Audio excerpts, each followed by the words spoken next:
Bonjour et bienvenue à tous.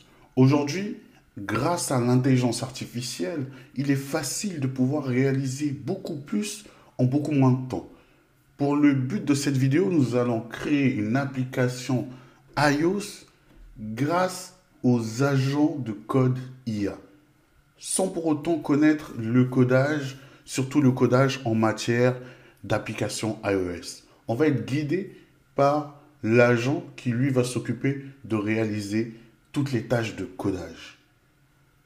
Pour cette vidéo, je vous invite donc à enregistrer pour ne pas la perdre et aussi à la partager en masse parce que je la considère une vidéo de bien commun. Cette information doit circuler, donc je vous invite à la partager. D'ailleurs, j'en profite aussi pour vous inviter à vous abonner si ce n'est pas encore fait. Maintenant, passons à l'application.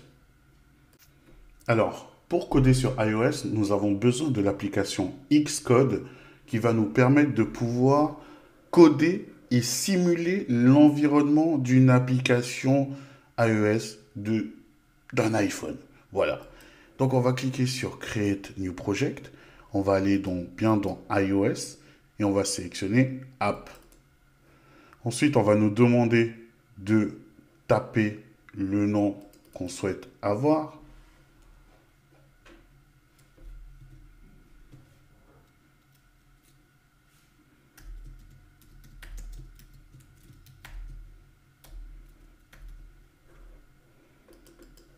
Ensuite, on va sélectionner, on va remplir les informations. Pour le reste, on laisse comme ça par défaut.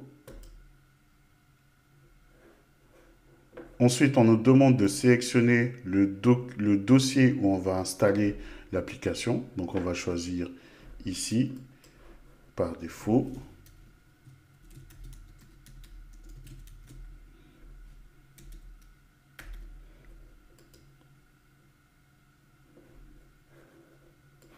Voilà.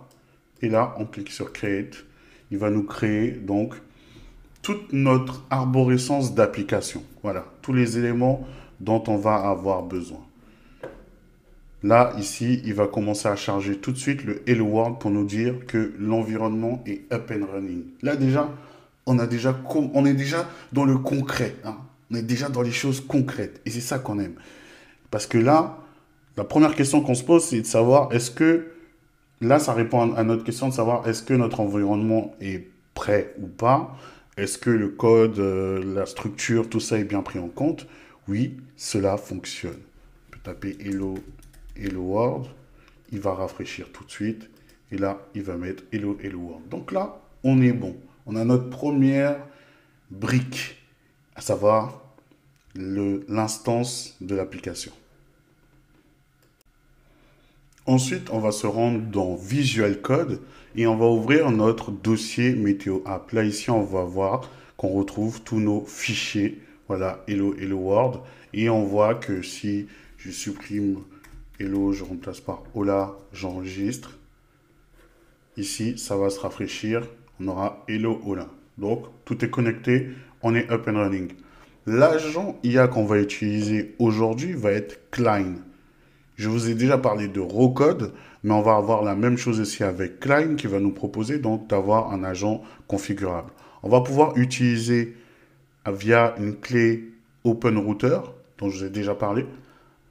Via une clé d'API, on pourra sélectionner Google Gemini Flash 2.0 Flash.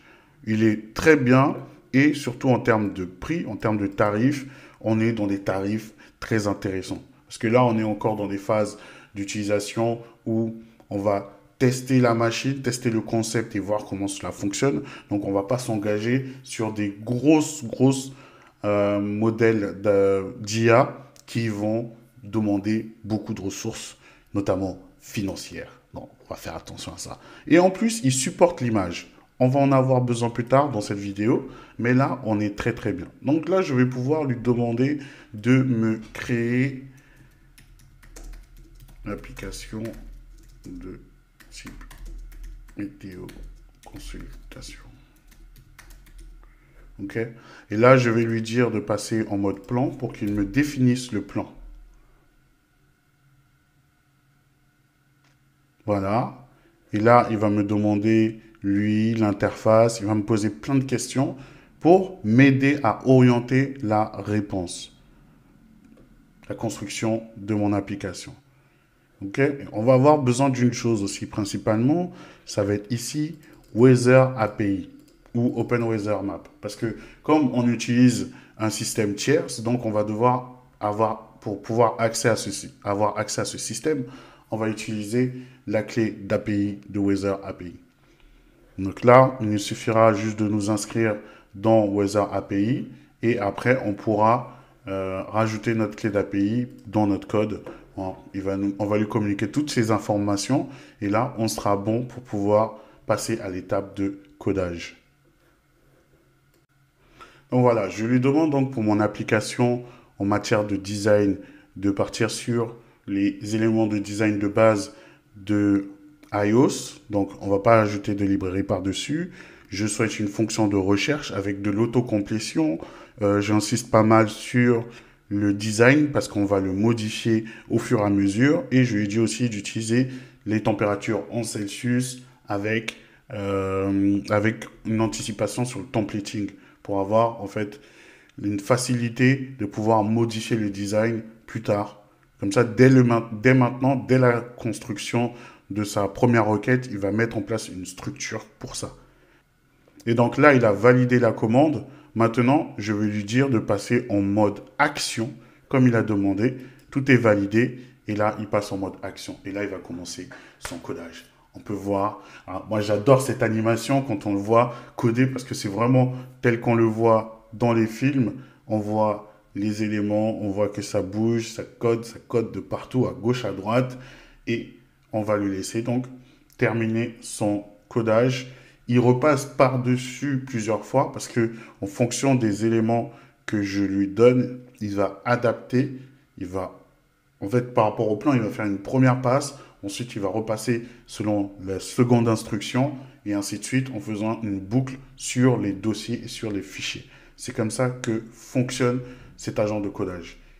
Mais le temps gagné, qu'on soit concret, parce que le temps gagné sur le temps de codage, sachant que je ne m'y connais pas en termes de codage d'application iOS, c'est juste incroyable. Donc là, voilà. Là, si vous tombez sur un cas qui peut vous arriver souvent, c'est qu'il y a un problème d'erreur, une erreur là. Donc là, il me dit ici, voilà, il n'aime pas, mais on peut ici, par exemple, cliquer sur le bouton diagnostic. Et là, il nous dit qu'il y a un objet qui manque. Bon, ok, d'accord, je veux bien te croire. Et là, qu'est-ce qu'on fait? On prend un bout de code, voilà, du message, surtout avec le message. On prend, on copie, on va dans Cline et on rentre le message et on le laisse voir. Donc ça, c'est une boucle que vous pourrez avoir souvent à faire quand il y a des modifications qui sont faites comme ça. Vous ne savez pas d'où ça vient, vous copiez, vous collez et normalement, il devrait pouvoir corriger. Si ça ne fonctionne toujours pas, vous pouvez taper en message ce que vous souhaitez, qu'est-ce qui se passe. Des fois, le message, taper en message va lui pousser à réfléchir autrement et du coup, il va vous permettre de pouvoir peut-être résoudre le problème qu'il n'arrivait pas à résoudre juste en copiant-collant le message d'erreur. Donc là, on a notre appli qui est rechargé et qui va mettre de petites images en fonction à chaque fois de ce qu'on va taper. Ça va recharger, ça va changer le design. Voilà, on aime bien. Hein.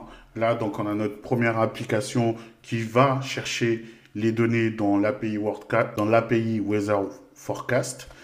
Ensuite, on utilise l'API d'Unsplash pour récupérer les images. Pareil, on s'inscrit en mode développeur, on récupère nos clés d'API et on l'ajoute dans le projet et on laisse l'agent de codage se débrouiller. Et là, on a notre application. Donc, ce qu'il y a d'intéressant, c'est qu'aussi on peut utiliser la fonctionnalité Run ici pour lancer l'application en mode un peu plus simulé. Donc là, il va vraiment compiler l'application et simuler un environnement iOS d'un portable pour pouvoir le faire tourner. Et ça, c'est vraiment cool. Donc, on peut aller plus loin, mais moi, le but de cette vidéo, c'était de vous montrer ça.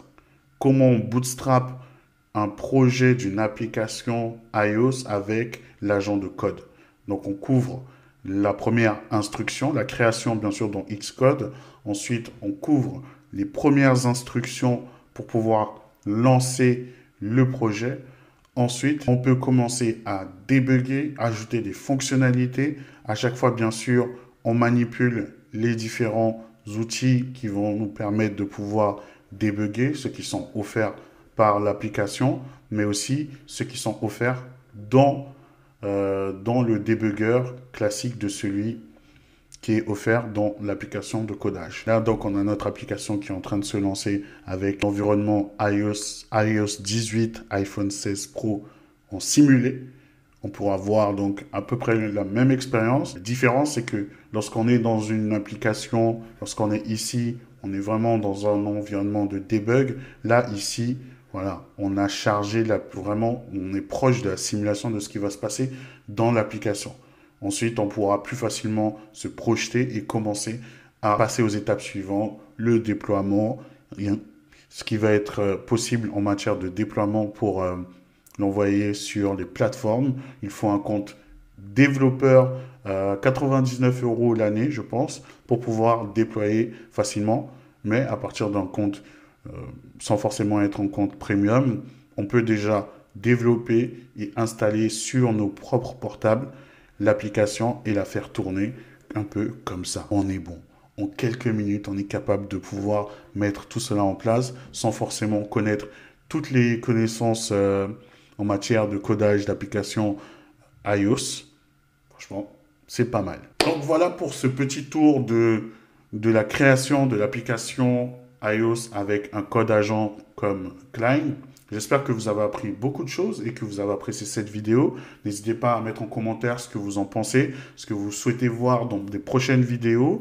Et aussi, n'hésitez pas à partager, liker et à vous abonner à ma chaîne parce que cela fait très plaisir. Cela permet de faire monter la chaîne, de grandir tous ensemble, d'agrandir cette communauté que j'apprécie énormément parce qu'on est tous des passionnés.